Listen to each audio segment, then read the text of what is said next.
Hey folks, welcome back to Failure Retirement. So what kind of slice of life is old failure going to bring you today? Well, today guys got a little project going on. Let me turn the camera around and I'll show you. So today it's e-bike winter maintenance day. And yes, for you guys outside of California, it's March 24th. And yeah, it's still winter. I know it doesn't look like it. Actually really spring, right? But whatever. So we're working on the FreeSky right now. It doesn't really need anything. A guy drove his truck through a puddle when the bike was on the back of the truck. Really no options. And so the truck threw some water up on the bike. So guy's just going to kind of give her a little bath today. I did go through some water at some point, got it a little dirty. So gonna wash this bike today, and then I started to upgrade this brake rotor. This is months ago, not long after I got it. This bike had 160 rotors on it. I'll show you. Here's the old rear rotor. You can see it's a 160, and guy already upgraded the rear to these 180s. And I'm doing that. These brakes are okay on relatively flat ground. It's not a big deal. But riding in the mountains, some of the hills I'm on and stuff, I just felt like I needed a little more. And my buddy John is really the one. He got a FreeSky also. And he's really the one that he's like, dude, you got to upgrade your brakes. And right about the time he said that, I had turned that rear one on the bench. I had turned it black going down a pretty steep grade. And so I was already figuring out on my own that, guy has to be careful not to get him too hot, I guess, right? So him and I started to do this like in October probably. Got the back done, but the front, the guy just had the wrong caliper bracket for the bigger rotor. And so I got back in the jungle, ordered me a different bracket that should space that caliper out for the bigger rotor. So guys doing that today. And then next up here, Mrs. Failure's Ride One Up. It's got a ticking noise in the back, and I'm pretty sure it's got some loose spokes. I'm not sure if I'm going to tackle that myself or not. I had two people right out of the gate tell me absolutely not. But the guy's not a great listener, and it's not his first time around tools. So I'm going to put it up on the rack, and I'm going to take a look at it and see what I think. And see if I can see if that it really is. Do I really have a real bad loose spoke? Anyway, and then the other Ride One Up, because we have two of these exact same. The other Ride One Up, all of a sudden the back tire's leaking. So I gotta open that up and figure out what's causing that and probably stick a new tube in it or something.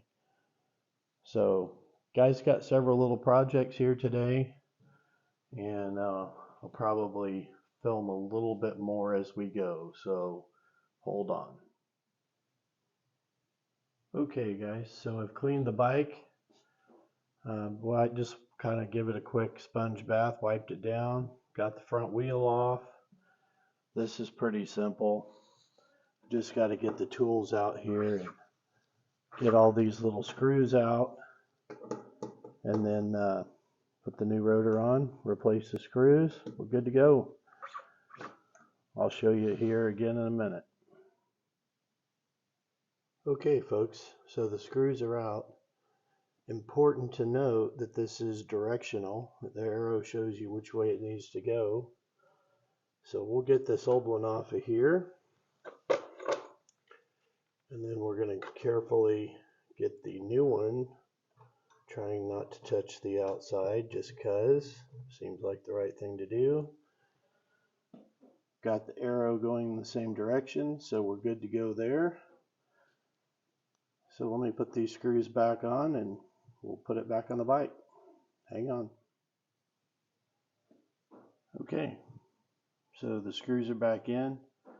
Important to note, I think probably the rotor came with new screws with new blue thread locker.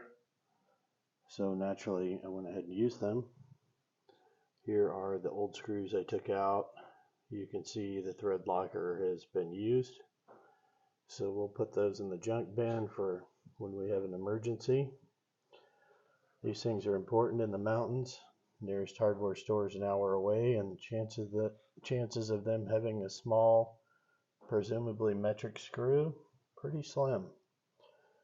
So these extra screws will go probably back to the mountains for the off chance failure needs them in the future. So all that remains is to slide this wheel back on and adjust the caliper, and this will be finished. Okay, yeah, so problem, and yes, that's not tightened, but that thing is barely, the caliper is just barely on the rotor. And if I tighten it up, it'll force it down on there a little bit more, but obviously not enough. I've got the up going up, so I've got that part right. So this is my second attempt. The first time we tried this, they shipped me the wrong bracket. This is the first bracket. With it on there, the caliper doesn't even come anywhere near the rotor. And I believe I tried it before with the original bracket, and it doesn't space it out enough. So guys gonna have to see what's going on here. I don't know. I'll have to get back in the jungle and do some more research, I guess. But I'm going to try the original bracket first. We'll see what happens. Okay, folks. Finally got her figured out. What an ordeal. So this is the original bracket that I got to go with this. But when I tried it before, it just didn't fit. So I had to put all the old back and start over. And then I went back in the jungle and ordered this bracket because it's way shorter, right? Even though this bracket was listed for the next biggest caliper, it's just way shorter. And so this one was too long, so I ordered this other one.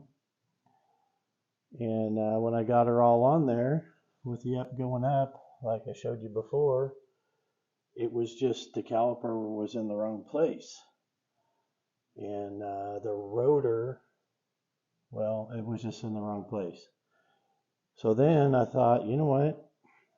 I think it'd fit better if it was upside down. Maybe the Chinese translation from Chinese to English is not as great as you'd think, and maybe they got up and down confused. So I put her all back on there, whoops, with that caliper bracket upside down, and it almost worked. I had it on there, it looked like it was in the right place, spun the wheel, got to the high spot on the rotor, thunk, and I'm like, oh no. So then there's spacer washers if you need them. So I thought, well, I'm going to put a couple spacer washers in there.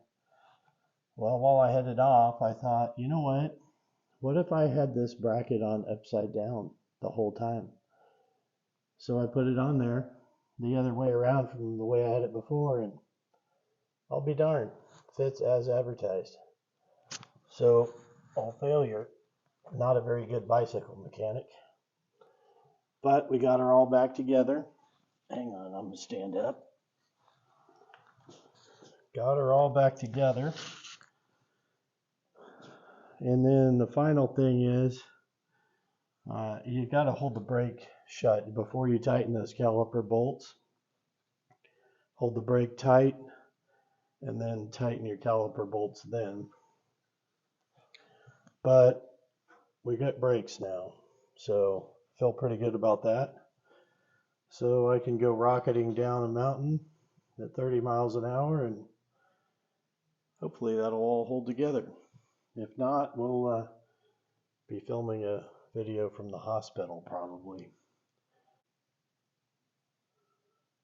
Okay folks, we've got the ride one up on the stand now. This is Mrs. Failure's bike, and this one was making a real bad clicking noise from the back wheel as she rode. And so we did kind of a little reading up on it, and it seemed like e-bikes are pretty good about the spokes loosening up. And so I checked, and a couple spokes were really loose. This one right here with the tape is kind of where I started. I found out that that one was extremely loose. So one of the things I did, I got this spoke tension adjustment tool from the jungle. It's pretty easy to use, especially two-handed. Anyway, it gives you a little readout over here. And so what I found was this particular spoke was at like 22. And the spoke, a lot of the spokes, the average was probably around 26, 27. And this one was 22. So I tightened this one up, and when I put the spoke wrench on it, this one, like, there was absolutely no resistance on that spoke wrench whatsoever. And I went around with that little gauge and I checked them all. Most of them were pretty close, within a couple, and then, so I tightened this one, and then I went around, I decided to bring them all up to 30. So I brought them all up to 30 on this side. The other side was 30 to start with. And then some more research I did, I found out that the right side is usually a little tighter. Well, when I brought this left side up to 30, it took that right side up to like 32-ish. So I said, okay, and I kept checking, and I didn't go get my dial gauge. I just used my redneck eye, and she's still pretty straight to me. So I just kind of kept going a little at a time. And then I watched a couple more YouTube videos, and one of them just literally said, just go every single spoke and take your spoke wrench and put her on there and just tighten, like this one's a 12, and they just tighten every spoke in a row. And I thought that was like maybe kind of a little bit of clownery. And then reading the comments, a guy said, yeah, well, you forgot to mention, you shouldn't do them all together like that. You should do like I think he said every fourth one. And so that kind of made sense to me. And so I just came back, and just by feel, there was still a bunch of them that were really loose. And I just went every fourth one, starting at the valve stem. Start at the valve stem here, and just this one right here, and then I just went every fourth one, went all the way around. Well, that right side, that's a right side spoke, and that didn't take hardly anything at all, and till I could feel some pretty good tension on that wrench. And then I come back, and here's a left side spoke. Well, geez, I could turn that like half a turn before I could feel any tension at all. And so I just kept going like that, switching back and forth, doing every fourth one. And then I'd go a little bit and check to make sure it was still pretty true. And I'd take it off the rack and ride it for a minute. And then finally, I think the second time I went around, I kept also checking, moving, because before you move that spoke and it would just click, click, click, just moving them with your, just moving them with your fingers like this, you could hear them spokes. That one kind of makes a teeny little sound now. So does that one. But it was loud. One YouTube video I watched, the guy said just put a drop of oil on that. Like, really? Is that really the answer? I don't know. You know, maybe it is, but it didn't seem right to me. Like I said, I just kept turning a little bit at a time and trying to feel the tension on them just with my fingers on the wrench to kind of get them even. And second, third time around, took it off, rode it, noise is gone. So anyway, pretty happy with that, especially since people told me not to mess with it. We'll see. We'll ride her some more, and you know, maybe I'll start breaking spokes or something. We'll see about that. But okay, so full disclosure, after a short test ride on this bike, the clicking noise was gone, and I put the bike away.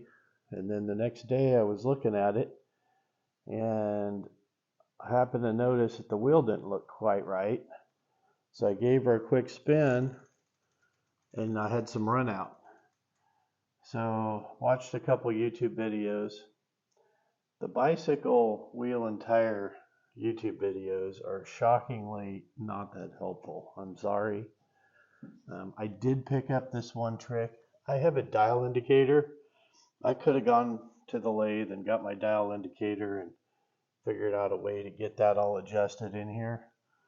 But I learned this quick trick. You just put a zip tie on here.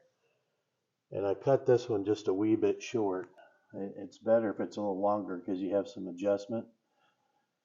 I'm kind of doing this after the fact, just a heads up, because there was quite a bit of thinking involved, and I didn't feel like I had time for thinking and talking. I can multitask, but some things are more of a struggle. Anyway, so I put the zip tie on there and ran it around and found out where my run out was.